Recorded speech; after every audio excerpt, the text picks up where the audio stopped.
त्याला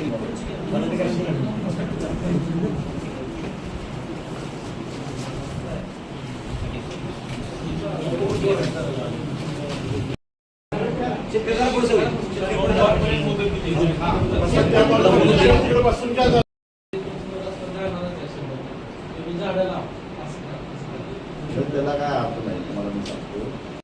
बसणारच नाही ना निवांत. हा मग ते फसणार आहे तू लावणारा. मोठ्या झाडाला आणि पैसे जास्त लागत त्यावर. कलमाला, मोठ्या कलमाला पैसे जास्त लागते का नाही, तर त्याचं वय दाखवायला. तर ती नुकसान भरपाई वयानुसार करते. त्याला कृषी अधिकारी येतात पंचनामा करायला, त्याचं वय काढतात. वयावर ती किंमत सरसकट देत नाहीत. फळझाडा आंबा एवढं एकरी एवढं नसते. तसं त्या प्रत्येक झाडाचं वय किती आहे आणि ते कशा प्रकारे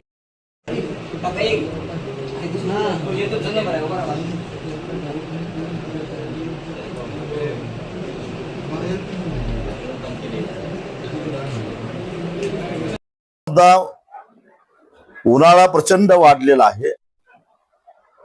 वाढलेला उन्हाळा असताना पिकाला पाण्याची गरज आहे आणि भीमा नदी कोरडी ठणठणीत पडलेली आहे. उजनीमध्ये माझ्या माहितीप्रमाणे 50 टीएमसी पाण्याचा साठा असताना सुद्धा 80 टीएमसी सध्या पाण्याचा साठा असताना भीमा मात्र कोरडी ठणठणीत पडलेली आहे. ती काय पूजा करायला पाणी आणलंय काय, ठेवलंय काय, कशासाठी? वाळू ठेकेदारांच्याकडून पैसे घेऊन, लाच घेऊन जर शेतकऱ्यांची पिकं हे वाळवणार असतील तर 2 दिवसाच्या आत जर का भीमा नदीमध्ये उजनीतून पाणी सोडलं नाही तर या भीमा नदीच्या काठावरच्या दोन्ही काठाच्या गावातले शेतकरी 28 तारखेला म्हणजे सोमवारी उजनी धरणामध्ये जलसमाधीचं आंदोलन करतील. हा निर्णय घेण्यासाठी सुद्धा मी या ठिकाणी आलेलो आहे. तिसरा मुद्दा, सोलापूर जिल्ह्यातून सुरत चेन्नई ग्रीनफील्ड हायवे जातो. त्याचा अवॉर्ड होऊन 21 माझ्या माहितीप्रमाणे 21-22 ला 3.5 वर्षे होऊन गेली, परंतु सरकारकडे पैसे नाहीत म्हणून शेतकऱ्यांना ते पैसे दिले गेलेले नाहीत. आता सध्याचा गेल्या 3 वर्षामध्ये जमिनीचा बाजारभाव वाढलेला असताना आता सरकार म्हणतंय केवळ तुम्हाला व्याज देऊ, परंतु तुम्ही 7 वर्षावर नाव चढवलं, जमिनीचा कब्जा घेतला, शेतकऱ्यांना पैसे मात्र दिलेले नाहीत. त्यामुळे हे सगळं व्यवहार बेकायदेशीर ठरतात.